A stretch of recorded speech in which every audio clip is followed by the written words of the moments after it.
Tara guys, samahan niyo po ako magluto. Una, maghiwa muna tayo ng sibuyas. Sunod, tanggalin natin yung kabilang dulo.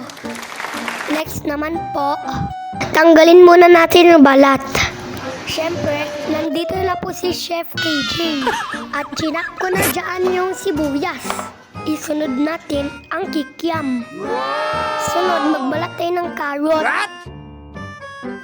Tanggalin lang natin ang magkabilang dulo. At ngayon nga, nahirapan na ako. Ang tigas naman ito. At sa wakas, natapos na din. At ilipat lang natin siya. Tikim-tikim din pag may time. Sunod nga, hiniwa ko nga ang repolyo. Sunod nga, hinugasan ko na yung gulay. Mikos-mikos lang, insan.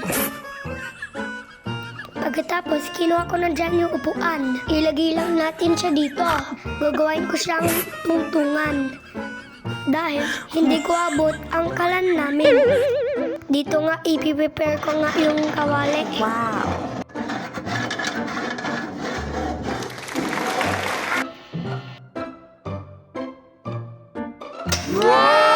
Good vibes muna tayo.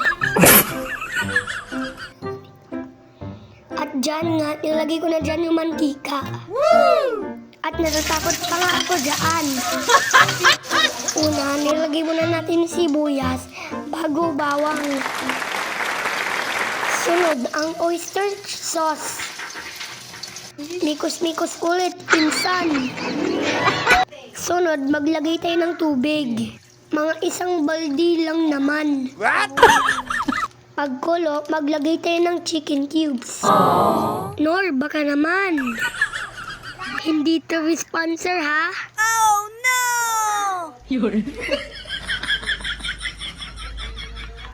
Pagkatapos nga, nilagyan natin ng siomay. Wow! Dahil si Mama nakapag-marites na naman. Basta Ilongga, bungangera. Ayan, kumukulo na. Wow! Mainit pa pala. Tikim-tikim din, insan. Dirasi! Oh my God! Dirasi! Unang tikim, sarap na. Ayan, kumukulo na siya. Ilagay na natin yung fresh noodles.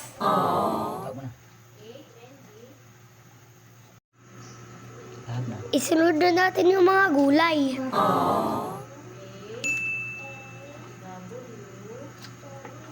Wow!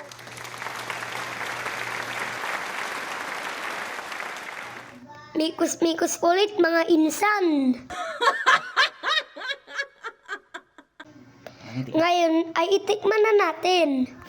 Sarap ng fresh noodles. Sarap. The Demon Slayer Sword. Ooh.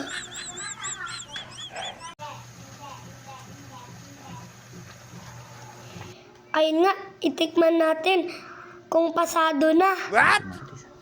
Siyempre, ang nanay ko nasa labas nakikipagmaritisan. Kailangan pagbalik niya, may masarap na ulam na. Mahirap na baka mapagalitan. Ang sarap! Bye guys, hanggat sa sunod na video. Kainan na!